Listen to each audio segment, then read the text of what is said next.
Hello everyone. இன்னைக்கு நாம் என்ன பார்க்க போகிறோன்னா மாஃபியா குயின் எஃப்எஃப் தான் பார்க்க போகிறோம்.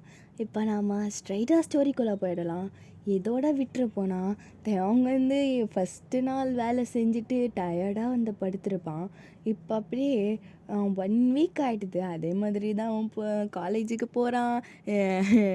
சார்லைட் வந்து ரொம்ப டார்ச்சர் பண்ணுது. அதேமாரி ஒர்க்குக்கு போகிறான். அதே மாதிரி தான் அந்த சைக்கிள் போயிட்டே தான் இருக்குது. ஒரு நாள் தெவங் லீவ் போட்டுடுறான் வேலைக்கு. ஏன்னா அவனுக்கு ஒரு மாதிரி உடம்பு ரொம்ப டயர்டாகி ஒரு மாதிரி ஃபீவர் வர மாதிரி இருக்குதுன்னு. அவன் பாட்டுக்கு வீட்டில் தனியாக தான் இருக்கிறான். அவனை பார்த்துக்கிறான். ஃபோனும் அவன்கிட்ட இல்லை. ரொம்ப போர் அடிக்குது. மியூ கிட்ட பேசியும் ரொம்ப நாள் ஆகுது. ஏன்னா ஃபோன் அவன்கிட்ட இல்லை. ஃபோனை உடச்சிட்டு அவன் ஃபோனை கடையில் கொடுத்து வச்சுக்கிறான். இப்போ அப்படியே அன்றைக்கி நெக்ஸ்ட்டு டே ஒர்க்குக்கு போகலான்னு போக சொல்ல ஃபெலிக்ஸ் அவன்கிட்ட ஓடி வரான். என்னடா இப்படி ஓடி வர? டேய் தயங்கு, உன்னை பார்க்க நேற்று யாரோ வந்தாங்கடா. யார் வந்தா? ஆளுங்க பார்க்க எப்படி இருந்தாங்க? நல்லா கோட் சூட்லாம் போட்டுக்கின்னு அந்த மாதிரி வந்தாங்களா? அப்படிலாம் இல்லைடா. ஒருத்தவங்க வந்தாங்க, உன்ன மாதிரியே இருந்தாங்க. என்ன மாதிரியேவா? உன்ன மாதிரியே இருந்தாங்க. அப்புறம் உங்கள் அம்மான்னு சொன்னாங்க. எனக்கு அம்மாவா? எனக்கு அம்மாலாம் கிடையாது. டேய் அப்படி தானே சொன்னாங்க. எனக்கு ஷாக்கு தெரியுமா? இனிமேட்டு நீ அவங்க வீட்டில் தான் இருக்க போகிற. டேய் என்னடா சொல்லிகிட்டு இருக்கிற? டேய் டேய் டேய் நீ இங்கே இரு சரியா? நீ வேலை கூட பார்க்க தேவையில்ல, இங்கே இரு. அவங்க இன்னும் கொஞ்சம் நேரம் கழித்து வருவாங்க. நான் வர சொல்லியிருக்கேன். டேய் ஃபிலிக்ஸ், என்னடா பேசின்னு இருக்கிற? அவங்க யாருன்னு கூட எனக்கு தெரியாது. அவங்க வேற யாராவது இங்கே இருக்கிறாங்களா என்ன தயாங்கன்னு? டேய் நீ மட்டும்தான்டா இருக்கிற. உன்னை தான் பார்க்க வந்திருக்காங்க. அவங்க பார்க்கவும் உன்ன மாதிரி தான் இருந்தாங்க. டேய் இல்லடா லூஸு மாதிரி பேசின்னு இருக்கிற. டேய் நான் ஒன்றும் அப்படி பேசலடா. நீ இங்கே இரு, அவங்க வருவாங்க.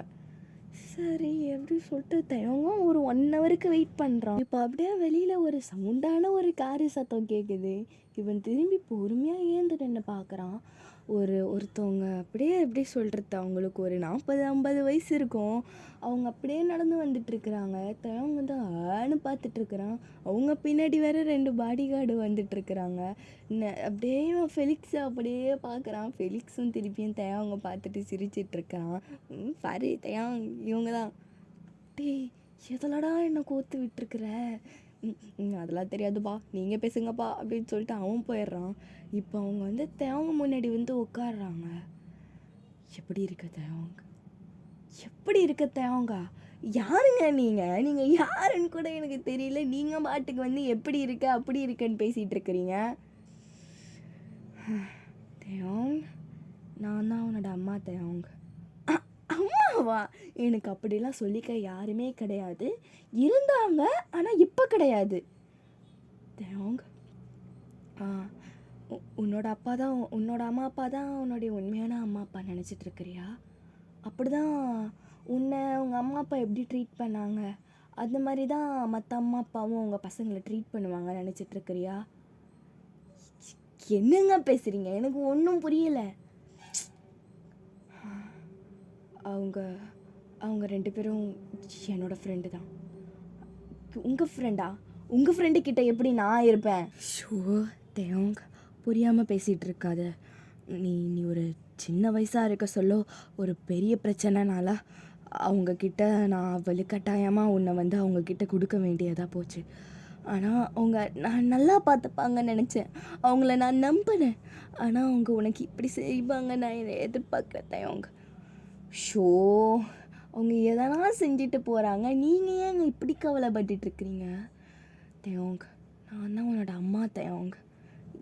ஷோ நீங்கள் பாட்டுக்கு வரீங்க, உங்கள் அம்மான்றீங்க. என்னங்க என்னால் நம்பவே முடியல. சரி, உங்களுக்கு எப்படி நான் இங்கே இருக்கிறேன் இப்படி இருக்கிறேன் எப்படி உங்களுக்கு தெரிஞ்சது? வயனா என்கிட்ட சொன்னான். வயனா? அவங்க எப்படி உங்ககிட்ட? நான் உன்னை எல்லா ஊர்லேயும் தேடிட்டுருந்தேன், எல்லா இடத்துலையும் தேடிட்டுருந்தேன். கடைசியில் நீ வயன் வீட்டில் தான் இருக்குன்னு தெரிஞ்சுது.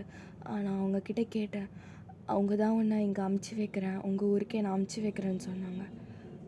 ஓ உண்மையாவா? ஆமாம். சரி, இப்போது நீங்கள் வரீங்க, பேசிட்டீங்க, எங்கள் அம்மான்னு சொல்கிறீங்க, சரி ஓகே. இப்போ நான் என்ன செய்யறது? நீ நீ என் கூட வந்து இருக்க. உங்க கூடயா? இல்லைங்க, எனக்கு எவ்வளோ பெரிய அப்பார்ட்மெண்ட் இருக்குது, நான் அதெல்லாம் விட்டுட்டு உங்கள் கூட வந்து தங்கணும். உங்களுக்கு கீழே. இ- எனக்கு கீழெலாம் கிடையாது. ம், என்னோட கடமை அவங்க அது உன்னை நான் வளர்க்குறது. ஐயோ தேவையில்லைங்க, நான் பாட்டுக்கு நான் தனியாக இருந்துக்கிறேன். நீ என்னோட வாழ்க்கையில் நீங்கள் குறுக்கால வர தேவையில்ல. தேவங்க, அப்படிலாம் பேசாத தேவங்க. வா நம்ம வீட்டுக்கு போகலாம். கையை விடுங்க. கையெல்லாம் எதுக்கு பிடிச்சிக்கிட்டு? நான் நான் நானாக வரல. தேவங்க தான் அவன் பாட்டுக்கு பேசிக்கிட்டு இருக்கிறான். இப்போ அவங்க வந்து 2 பாடி கார்டை கூட்டின்னு வந்திருப்பாங்கல்ல, அவங்க 2 பேரும் தேவங்க இப்போ கிட்டக்க போய் நின்றுக்கிறாங்க. எனக்கு சின்னங்க இப்படி வந்து கிட்ட வந்து நின்றுட்டு இருக்கிறீங்க. ஏய், அதான் மேடம் சொல்கிறாங்கல்ல, இப்படி தான் பண்ணுவியா நீ? இப்படி தான் எங்கள் மேடம் கிட்ட பேசுவியா நீ? ஏய், ஏன்டா என் பிள்ளைகிட்ட அப்படி பேசுகிறீங்க? விடுங்கடா அவனை அப்படின்னு சொன்ன உடனே அவங்க 2 பேரும் தயவங்க விட்டுடுறாங்க. தயவங்களுக்கு பக்குன்னு இருக்குது, அல்ல அவனுக்கு. சரிங்க, வரேன் நானும் கூட அப்படின்னு எப்படி சொல்கிறது. அவனுக்கு சுத்தமாக இஷ்டம் இல்லை போவேன், இருந்தாலும் போகிறான் அவன். ஏன்னா அவன் என்ன வேற இவங்களுக்கு தெரிஞ்சிருக்குது, சரி போவேண்டான்னு போகிறான் அவன். இப்போ அவங்க போய் அவங்க வீட்டில் போய் வச்சுக்கிறாங்க. வீட்டில் போயிட்டா அங்கே நிறைய பேர் வேலை செஞ்சிட்ருக்குறாங்க. இவங்க பெரிய பெரிய ஆள் போல் அப்படின்னு இவனும் பார்க்குறான். வீடு வந்து எப்படின்னா ஒயின் வீடு வேறு, பெரிய வீடு, பெரிய மேன்ஷன் அது. எப்பாடே பரம்பரை பணக்காரி போல் எங்கள் ஆத்தாக்காரி அப்படின்னு அவன் பாட்டுக்கு இப்படி சொல்கிறது ஷாக்கிலே உள்ளே போகிறான். உள்ளே போய் பார்த்தா இவனுக்குன்னு சொல்லிட்டு பெருசாக அந்த எப்படி சொல்கிறது பெரிய விருந்து ஒரு ஆளுக்கு. யாருங்க ஒரு 10-20 பேர் வந்து சாப்பிட போகிறாங்களா என்ன? அதெல்லாம் இல்லை தேவங்க, இது எல்லாமே உனக்கு தான். எனக்கா? இவ்வளோ நான் சாப்பிட மாட்டேன். உன்னால் முடிஞ்ச அளவுக்கு சாப்பிடு சரியா? சரி அப்படின்னு சொல்லிட்டு அவனும் ஏதோ முடிஞ்ச அளவுக்கு சாப்பிட்றான். சோறு அவ்வளோ நல்லா இருந்தாலும் அவனுக்கு பிடிக்கல. ஏதோ சாப்பிட்டுட்டு வந்து உட்காடுறான் சோஃபாவில். அன்றைக்கி நைட் டைமு அப்படியே ஃபோனை வச்சு நோண்டிகிட்டு இருக்கிறான் ஹாலில் உட்காந்துக்கிட்டு. இப்போ அந்த ஃபோனை வந்து ஃபெலிக்ஸ் தான் அதை வந்து கடையில் கொடுத்து வச்சுருப்பான். இவன் போகிற நாளைக்கும் அவன் கொடுக்கறதுக்கும் கரெக்டாக இருந்தது. இவன் வந்து ஃபெலிக்ஸ் எப்போயோ ஃபோனை கொடுத்துட்ருப்பான். தேவன் ஃபோனை கூட ஆன் பண்ணலை. அதுக்குள்ளே அந்த ஆண்டி வந்து பேசி பெரிய பிரச்சனையாக ஆக்கி போட்டு ஃபோனே அவன் ஆன் பண்ணலை. இப்போ தான் அவன் ஃபோனை ஸ்விட்ச் ஆன் பண்ணுறான்.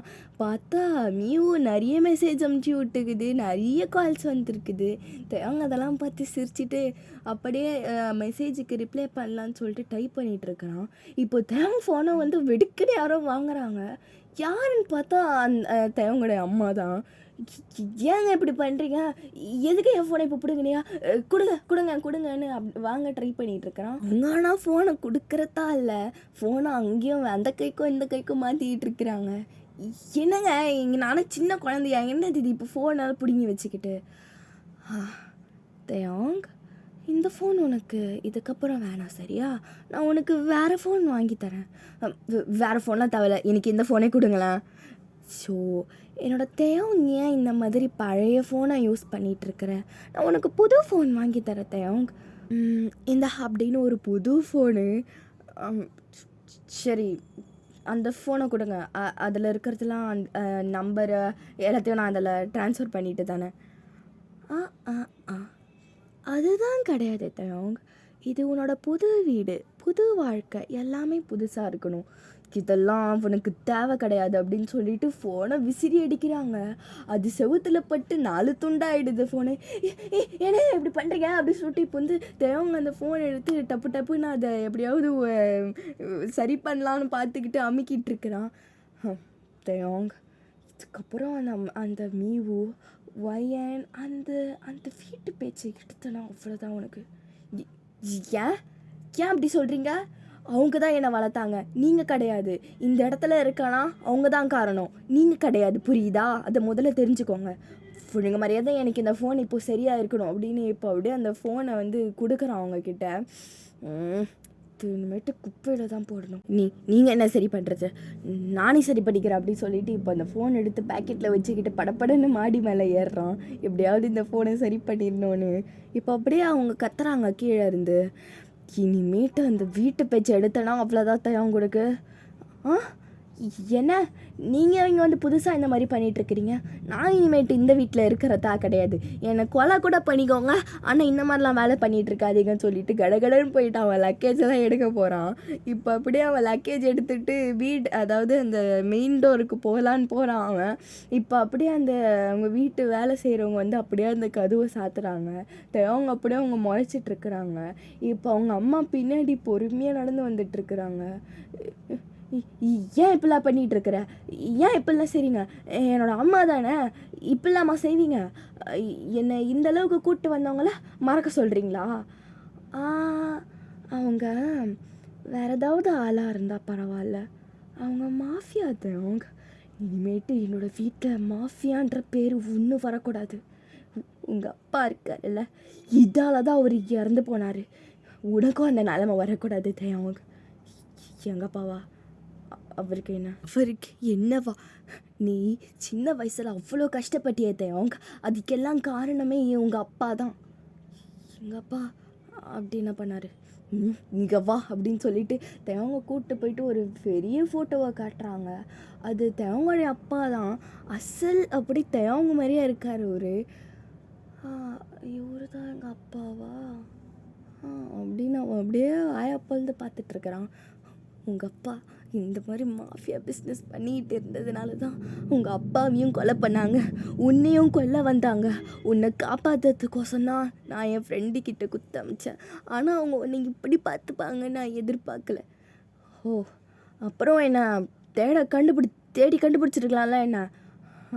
அதான் என்னால் முடியல தேவங்க. நானும் இங்கேயும் தேடி பார்த்தேன், ஆனால் நீ கிடைக்கிறதா இல்லை. ஓ சரி. ஆனால் நீங்கள் என்ன இப்படி எங்கள் அப்பா அப்படி போடுறா, எனக்கு என்ன, எனக்கு தெரியாது. ஆனால் வையன்லாம் அப்படி இருந்ததே கிடையாது. வையனும் சரி சங்குக்கும் சரி அப்படி இருந்ததே கிடையாது. அவங்க என்கிட்ட மாஃபியா மாதிரியே பிஹேவ் பண்ணது கிடையாது. என்னை வந்து அவங்க வீட்டு பையன் மாதிரி தான் என்னை பார்த்துக்கினாங்க. அவங்க நீ ஒன்று புரிஞ்சிக்கல அவங்க மாஃபியா தான், ஆனால் அவங்க மனுஷங்க தானே, அப்படி தான் நடந்துப்பாங்க. ஆனால் அதுக்கு பின்னாடி இருக்கிற ஆபத்து உனக்கு தெரியாது அவங்க. அதெல்லாம் ஒன்றும் கிடையாது.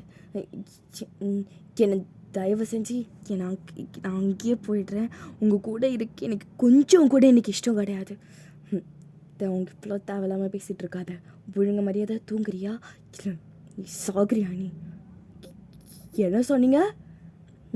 நீ அவங்கக்கிட்ட அந்த மாஃபியா கையால் சாகத்தை விட நீ என் கையாலே செத்துடலாம். என்னங்க இப்பெல்லாம் பேசுகிறீங்க? நீ நீ ரூமுக்கு போ. இல்லை முடியாது, ரூமுக்கு போக சொன்னேன் சொல்லிட்டு இப்படியே குடுகுடுன்னு தேவங்க அந்த பொட்டி படிக்கையெல்லாம் எடுத்துக்கிட்டு போயிடுறான் ரூமுக்கு. இப்போ அவனுக்கு என்ன பண்ணுறது தெரில, எதா பண்ணுறதுன்னு தெரில, ஒன்றுமே புரியல அவனுக்கு. இப்போ தலை மேலே கையை வச்சுன்னு ரூமில் உட்காந்துட்ருக்கிறான்.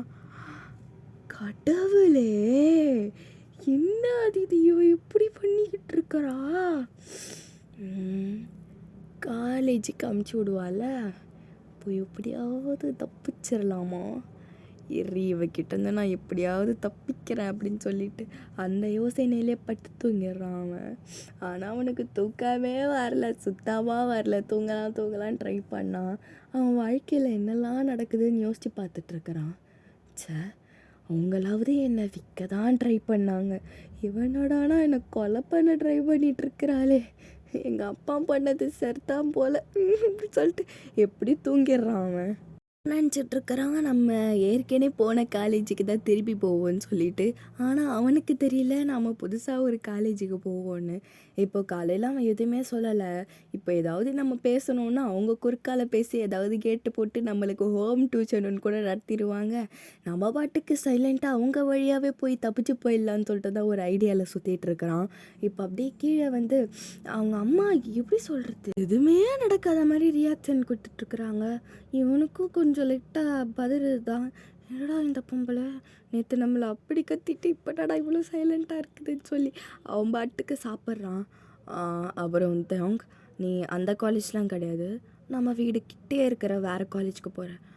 ஆ ஆ இல்லை, நான் அங்கேயே போகிறேன், எனக்கு அங்கே தான் ரொம்ப பிடிச்சிருக்குது. அந்த மாதிரி சீப்பான காலேஜுக்கெலாம் நீ போக தேவையில்ல, இந்த காலேஜுக்கு போன்னு சொல்லிட்டு இப்போ தேவங்க புது காலேஜுக்கு தான் போகிறான். ஆனால் அவனுக்கு ஏதோ ஒரு சந்தோஷம், சார்லெட் இல்லையே அப்படின்ட்டு. இதே மாதிரி தான் அவனுக்கு எப்படி சொல்கிறது, அவனால் தப்பிச்சும் போக முடியல, ஒன்றும் பண்ண முடியல. இவ்வளோதான், கிட்டத்தட்ட 3 வருஷம் ஆகிடுது. தேவங்க அவனோட காலேஜ் லைஃப்பை முடிக்க போகிறான். அவன் எப்படி அவனுக்கு அவனோட வாழ்க்கையே ஏற்றுக்க ஆரம்பிக்கிறான். அவன் இப்போது மீவு வையன் அதெல்லாம் அவன் கொஞ்சம் கொஞ்சமாக மறக்கிறான். ஆனால் எப்படி ஞாபகமும் வச்சுருக்கிறான், நல்ல ஞாபகம் வச்சுருக்கிறான். அவனுக்கு கொஞ்சம் கொஞ்சம் கஷ்டமாக தான் இருக்கும். இருந்தாலும் வந்து எப்படி இது வந்து நம்மளுக்கு கிடைக்காது, இதுதான் நம்ம வாழ்க்கை அப்படின்னு அவன் வாழ்க்கையை நல்லாவே அவன் ஏற்றுக்கிறான். இப்போது அப்படியே அவன் ரூமில் ஏதோ நோண்டிக்கிட்டு உருட்டிக்கிட்டு ஏதோ படிச்சுக்கிட்டு இருக்கிறான் போல் அவனோட ஸ்டடி டேபிளில் உட்காந்துக்கிட்டு. இப்போ வெளியில் ஒரு சத்தம் கேட்குது, காரு சத்தம் தான். அவனுக்கு ஏனே தெரியல, இந்த காரு சத்தத்தை கேட்டாலே அவனுக்கு பதறலாம் இருக்குது. மணி வந்து இப்போ எப்படி ஒரு 8-9 இருக்கும். யார்ரா இந்த டைமில், நம்ம ஆத்தாக்காரி கீழே இருக்கிறா, இந்த டைமில் யார் அப்படின்னு இப்போ அப்படியே வெளில எட்டி பார்க்குறான். வெளில எட்டி பார்த்தா பிங்க் கலர் ஸ்போர்ட்ஸ் காரு மாசா உள்ள வருது. யார்ரா இது அப்படின்னு சொல்லிட்டு மேலேருந்து அவன் யார்ரா அதுன்னு அவ்வளோ ஆர்வமாக பார்த்துட்டு இருக்கான். அந்த பிங்கே நியான் பிங்க்கு மேலேருந்து பளிச்சுன்னு தெரியுது இருட்டில் கூட. இப்போ அப்படியே அந்த கார்லேருந்து ஒருத்தவங்க வந்து இறங்குறாங்க. தேவங்கோட தலையில் இடியே விழுது இறங்குற ஆளை பார்த்துட்டு. சார்லட் இங்கே பண்ணுறோம் அப்படின்னு சொல்லிட்டு இப்போ கடன்னு கீழே இறங்குறான். இவன் கீழே இறங்கி வரத்துக்குள்ளே சார்லட் உள்ள வந்துட்டு இவங்க அம்மாவை ஹக் பண்ணிகிட்ருக்கிறா. ஆன்ட்டி, உங்களை நான் பார்த்து எவ்வளோ நாள் ஆகுது தெரியுமா? ஏய் சார்லட், இன்னும் டேன்ட்டிலாம் கூப்பிட்டுட்ருக்குற? சாரி, இது பழக்கமாயிடுச்சு, சாரி. தேயாங், நீ என்ன இங்கே பண்ணிகிட்ருக்குற? தேவங்க உனக்கு தெரியுமா சார்லட்? தெரியும் ஆண்டி. தேவங்க தெரியாமல் இருக்குமா? ஆனால் இங்கே தான் ஷாக்காக இருக்குது. என்ன ஆண்டி இவன்? ஐயோ, அது என் பையன்தாம்மா. உங்கள் பையனா? எனக்கு அவங்க அம்மா அப்பா எஸ்கேல தானே இருக்காங்க. நீங்கள் என்ன சொல்கிறீங்க? எனக்கு ஒன்றும் புரியல. இவன் என் பையன்தாம்மா, அது ஒரு பெரிய கதை, உனக்கு நான் அப்புறம் சொல்கிறேன். சரி, நீங்கள் 2 பேரும் போய் பேசுங்களேன். ஐயோ அம்மா, நானும் ஒன்றும் பேசலை. அவன் எதுக்கு வந்தா, எங்கள் தங்க தானே வந்தா, போய் கெஸ்ட் ரூமில் தூங்க சொல்லுங்கள், நான் போய் என் ரூமுக்கு போகிறேன் அப்படின்னு நம்ம பாட்டுக்கு போகிறான். இல்லைம்மா, எனக்கு வந்து தயவங்க வந்து எப்படி எனக்கு ரொம்ப நல்லாவே தெரியும், நான் அவன் கூட பேசிட்டு வரேன் அப்படின்னு சொல்லிட்டு தயவங்க பின்னாடியே வருது. தயவங்க கொடுக்கணும்னு மேலே ஓடுறான். சார்லட் பொறுமையாக பின்னாடி சைக்கோ மாதிரியே நடந்து வந்துட்டுருக்குது. போய் கதவை சாத்தத்துக்குள்ளே சார்லட் உள்ளே வந்துடுது. ஏய் வெளில பொடி, ஒரு ஆம்பளை பையன்கிட்ட இப்படி தான் நீ மிஸ்பிஹேவ் பண்ணுவியா? ஆம்பளை பையன்கிட்ட தான் மிஸ்பிஹேவ் பண்ணக்கூடாது. என்னுடைய பாய் ஃப்ரெண்ட் தானே நீ, உன்கிட்ட நான் ஏன் மிஸ்பிஹேவ் பண்ணக்கூடாது? தப்பு கிடையாது. ஏய், யார் உனக்கு அப்பெல்லாம் சொன்னான்? உனக்கு தெரியும் தானேடி நான் வந்து இவங்க கூட தான் இருக்கேன்னு சொல்லி. தெரியும், எனக்கு தெரியாமல் யாருக்கும். உன்னை விட்டுட்டு நான் வேறு எப்படி இருப்பேன்? எப்படி தான் நீ இங்கே இருக்குன்னு தெரிஞ்சும் 3 வருஷம் உன்னை பார்க்காம இருந்தாலும் எனக்கு தெரியல தயவுங்க. என்ன பேசிகிட்டு இருக்கிற நீ? வெளில போயே நீ. 3 வருஷம் உன்னை பார்க்கணுன்னு வெயிட் பண்ணி நான் இங்கே வந்திருக்கிறேன். என்னை பொசுக்குன்னு வெளில போன்னு சொல்கிற? இப்படி தான் நீ உன்னோட கேர்ள் ஃப்ரெண்ட் கிட்ட பிஹேவ் பண்ணுவியா தயவுங்க? ஏய், யாரையும் உனக்கு இப்போலாம் சொன்னான், வெளில போடின்னு தள்ளி விடுறான். அத்தையோங்க, இவ்வளோ பாசமாக என்ன தள்ளி விடுற? எனக்கு தெரியும் உனக்கு வந்து என்னை ரொம்ப பிடிக்கும்னு சொல்லி.